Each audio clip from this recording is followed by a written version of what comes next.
ഇന്ന് നേരത്തെ ആണല്ലോ. വിശേഷം വല്ലതും ഉണ്ടോ? ഒരു വിശേഷമല്ല. നേരത്തെ ചായ തന്നാൽ കുഴപ്പമാണോ? ഒരു കുഴപ്പമില്ല.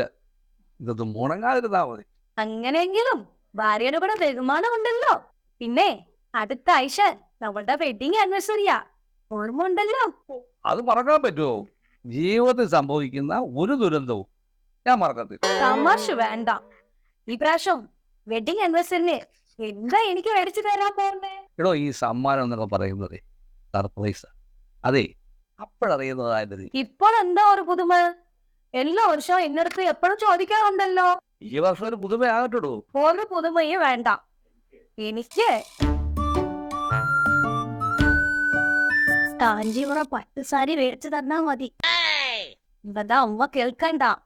കേട്ട ആളമാരി നിറച്ച് പട്ടുസാരി ഉണ്ടല്ലോ, പിന്നെ എന്തിനാ അങ്ങനെ ചോദിക്കും? അതുപോലെ ശരിയായിരിക്കും. ഇതേ അതും പറഞ്ഞ് അമ്മയായിട്ട് വഴക്കൊന്നും പോകില്ലേ. നമ്മുടെ വിവാഹം വാർഷികം പ്രമാണിച്ച് 2 ഓപ്ഷൻസ്. ഒന്ന് ബാംഗ്ലൂർ വരെ ഒരു യാത്ര, അല്ലെങ്കിൽ ഒരു കാഞ്ചീപുരം പട്ടുസാരി. തനിക്കിതിലേത് വേണം? ഒന്നേ പറയാം. നമുക്കേ ബാംഗ്ലൂർ പോവാം. അവിടെ നല്ല പട്ടുസാരി കിട്ടും.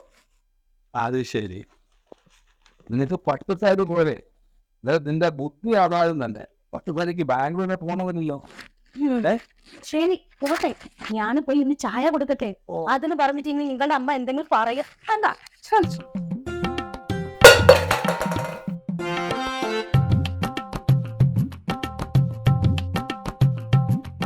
എന്താ അവിടെ? ഓടുവാ, അടുക്കളയില് അളമാരി മറിഞ്ഞു വീണ്. വാ, കുറച്ച് പാത്രം പൊട്ടിയിട്ടുണ്ട്. അതെ, ഒത്തിരി പാത്രം എടുത്ത് മാറ്റിയതേ. അമ്മ അറിയണ്ട. അമ്മ അറിഞ്ഞ വലിയ പ്രശ്നമാണ്. ഓ, അത് നടക്കുമെന്ന് തോന്നുന്നില്ല. അമ്മ അത് കട്ടോ? കാണാൻ ഒന്നുമില്ല. അലമാരിയുടെ അടയിൽ അമ്മ കിടപ്പുണ്ട്. അമ്മയുടെ മോളിൽ കൂടിയാ അലമാരി മറിഞ്ഞു വീഴുന്നത്. എന്റെ അമ്മോ.